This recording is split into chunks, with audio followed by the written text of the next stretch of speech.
అలాగే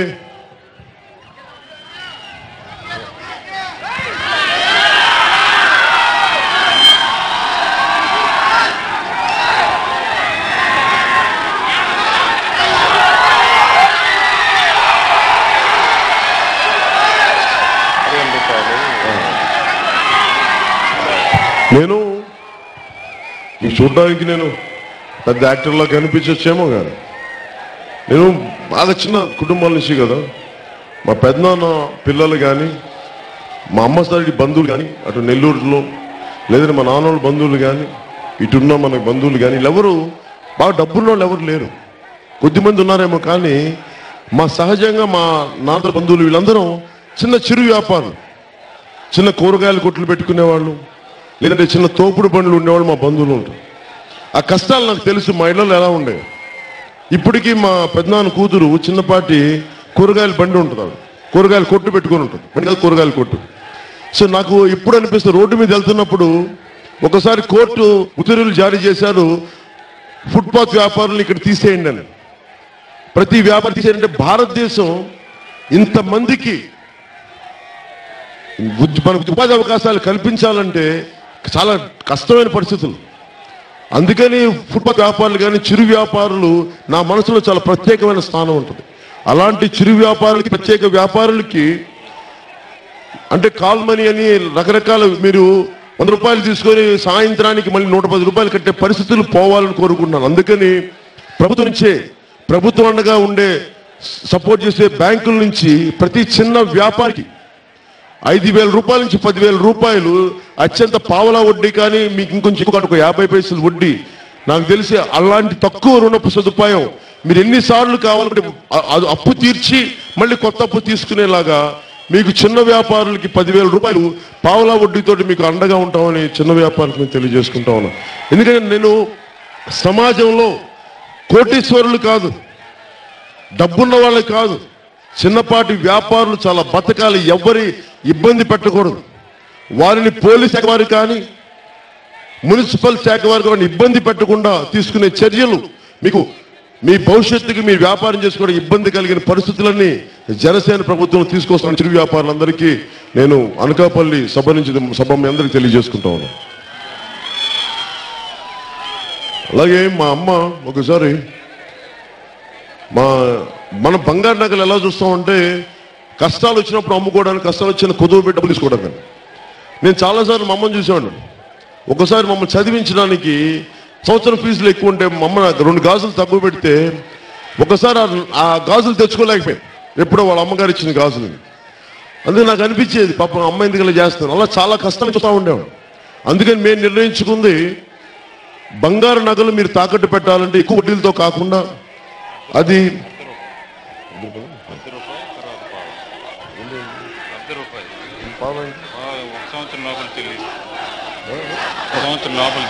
అంటే సంవత్సరం లోపు, అంటే మనకున్న నగల్ని మనకైనా అవసరాలకు తాకట్టు పెట్టి తెచ్చుకోవాలంటే సంవత్సరం లోపు అయితే పావలా వడ్డీకి మీరు ఒక రుణాలు మీ నగలు పెట్టుకుంటే పావలా వడ్డీకి మీకు సరిపోదు.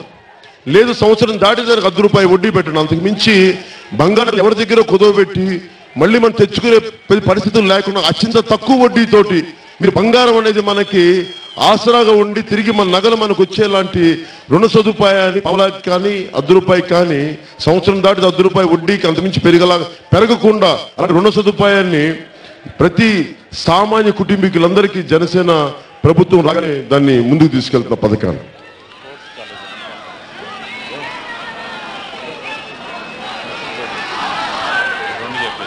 అలాగే ముఖ్యంగా యువతకి ప్రతి చోట మనకి అనకాపల్లిలో బోల్డర్ని టూరిజం డెవలప్మెంట్ కెపాసిటీ ఉంది. ఒక టూరిజం సర్క్యూట్ లా చేసి మేము ప్రతి చోట టూరిజంలోనే దాదాపు మేము ఐడెంటిఫై చేసింది ఒక్కొక్క జిల్లాకి దాదాపు 25,000 నుంచి 30,000 ఉద్యోగాలు చూసాం.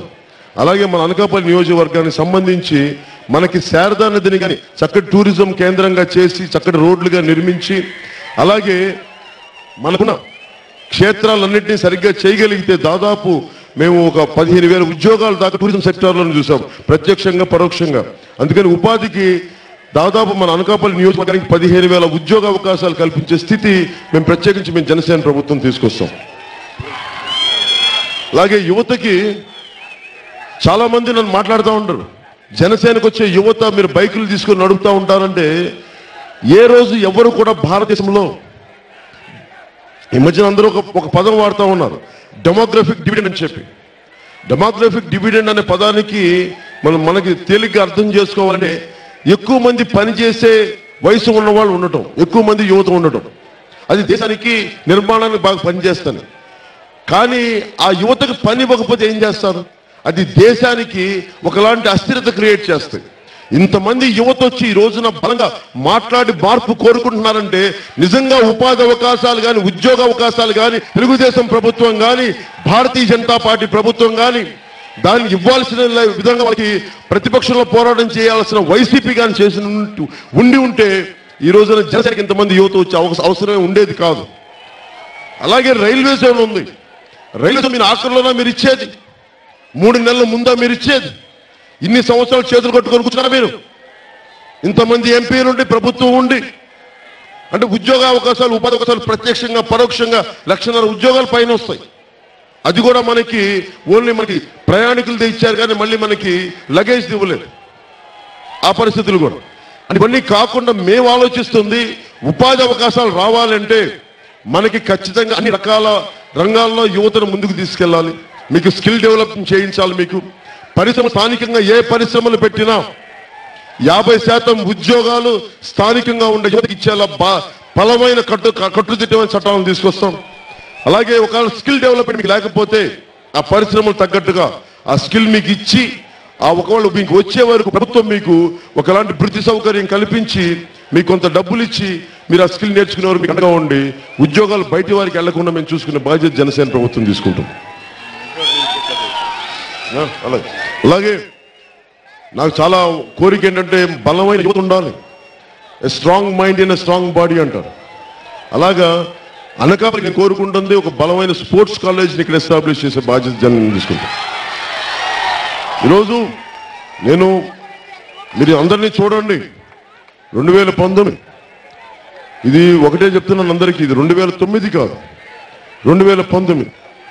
చాలా మందికి పవన్ కళ్యాణ్ ఎలా నడపగలడు అని చాలా మంది అడుగుతూ ఉంటారు. నేను అలసిపోయిన మాట చెప్పి, ఒక వ్యక్తి అన్నీ వదిలి ఒకడు నిజాయితీగా ఇంతకు మించి ఇంకేం ప్రూవ్ చేయాలి ఎవరికైనా? నేను అడుగుతాను వాళ్ళందరినీ, చాలా మంది.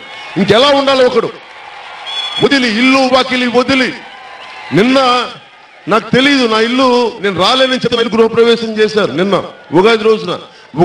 నాకు ఉగాది పచ్చడి తినే అవకాశం లేదు. వెళ్ళి హాస్పిటల్ బెడ్లో పడుకొని ఉన్నాను. వెళ్ళి మాట్లాడాను, నా ఇల్లు ఒకవైపు గృహప్రవేశం నాకు తెలియదు, వదిలేశాను. అంటే ఎందుకు ఇంత తపన పడతాను? ఇంతకు మించి దేశం కోసం నేను ఎవడి మెచ్చుకోల కోసం నేను చేయను. నా బాధ్యతను చేస్తాను. మీకు అండగా నిలబడేవాడిని. చాలా మంది అడుగుతారు ఎంత కావాలి, ఇంకా అంటే శల్య పరీక్షలు పెడతా ఉంటే, నన్ను శల్య పరీక్షలు పెట్టే ప్రతి ఒక్కరికి ఇదే చెప్తున్నా, జనసేనని ఎంతకాలం మోయగలం అంటే, నా జన సైనికులు 4 వచ్చి నా శవాన్ని మోసకి మోయగలం. అంతకుమించి నేను చేయలేను. అంతకుమించి నేను ప్రూవ్ చేయగలను.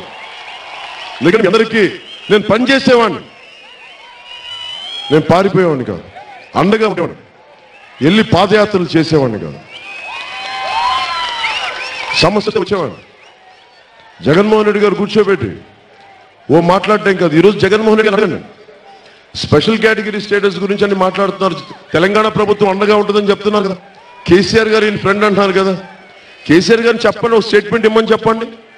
స్పెషల్ కేటగిరీ స్టేటస్ ఎవరు వచ్చినా మాకు తెలంగాణకు అవసరం లేదు. స్పెషల్ కేటగిరీ స్టేటస్ ఆంధ్రప్రదేశ్, దానికోసం నేను, ఆయన అంటారు కదా ముక్కు నేలకు రాస్తానంటారు ఆయన కోపం వచ్చినప్పుడల్లా, ముక్కుకి నేల రాస్తాను కదా, ఆంధ్రప్రదేశ్ స్పెషల్ కేటగిరీ స్టేటస్ ఇప్పిస్తానని చెప్పి జగన్మోహన్ రెడ్డి గారు చెప్పించాను కేసీఆర్ గారు చేత. అప్పుడు మనకు కూడా మాట్లాడడానికి ఏముండదు. అవన్నీ మాట్లాడరాలు, మన సరదాగా నేను ఒకటే, ఆంధ్రప్రదేశ్ రాజకీయాలని ఆంధ్రప్రదేశ్ ప్రజలకు వదిలేసేయండి, మేము చూసుకుంటాం. ఇక్కడ ఎవరు రావాలి రాకూడదు మేము ఉన్నాం కదా, మేము బతికి జనసేన బతికే ఉంది. ఇక్కడ ఎవరు అడ్డదిడ్డంగా చేసుకోవడానికి ఎవరు లేరు. అలాగే కేసీఆర్ గారికి మొన్న హైదరాబాద్లో చెప్పాం, మీరు నిజంగా ఆంధ్రప్రదేశ్ వచ్చి పాలిటిక్స్ చేయాలంటే మీరు రండి, అనకాపల్లి తెలంగాణ రాష్ట్ర సమితి అభ్యర్థిని పెట్టండి, లేదంటే దానికి ఆంధ్రప్రదేశ్ రాష్ట్ర సమితి అని పెట్టండి, ఇంకో పార్టీ పెట్టండి, నిలబడండి, సంతోషం. అంతేగాని మీరు దొడ్డిదారు వచ్చి జగన్మోహన్ రెడ్డి గారికి చేస్తారంటే, జగన్మోహన్ రెడ్డి గారినేమో మీరు రానివ్వరు అక్కడికి, నాకు జగన్మోహన్ రెడ్డి గారితో నాకు ప్రత్యేకించి వ్యక్తిగత విభేదాలు ఏం లేవు, నాకు అంత గొడవ లేదు. వాళ్ళ ఆలోచన విధానాన్ని ఇబ్బంది పెడతా ఉంటుంది, అంతకుమించి నాకేముండవు. ఇప్పుడు తెలుగుదేశం పార్టీతో వెళ్దామా అంటే వాళ్ళు కూర్చోబెట్టి మన తుమ్మపాల షుగర్ ఫ్యాక్టరీని అడ్డగోలుగా దోచేద్దాం, ముక్కలు ముక్కలు అమ్మేద్దాం అని చెప్పి విశాఖ డైరీని చంపేద్దామని తెలుగుదేశం పార్టీ నాయకులు దోస్తా ఉంటే వాళ్ళతో ఎలా వెళ్తాం మనం? అందుకని వాళ్ళతో వెళ్ళలేము. మరి భారతీయ జనతా పార్టీ నాయకులతో వెళ్దామంటే వాళ్ళు మనల్ని కుక్కలు చూసినట్టు చూస్తారు, తుచ్చంగా చూస్తారు మనల్ని, మనం ఏదో వాళ్ళ కింద ఊడిగం చేసేవాళ్ళలాగా.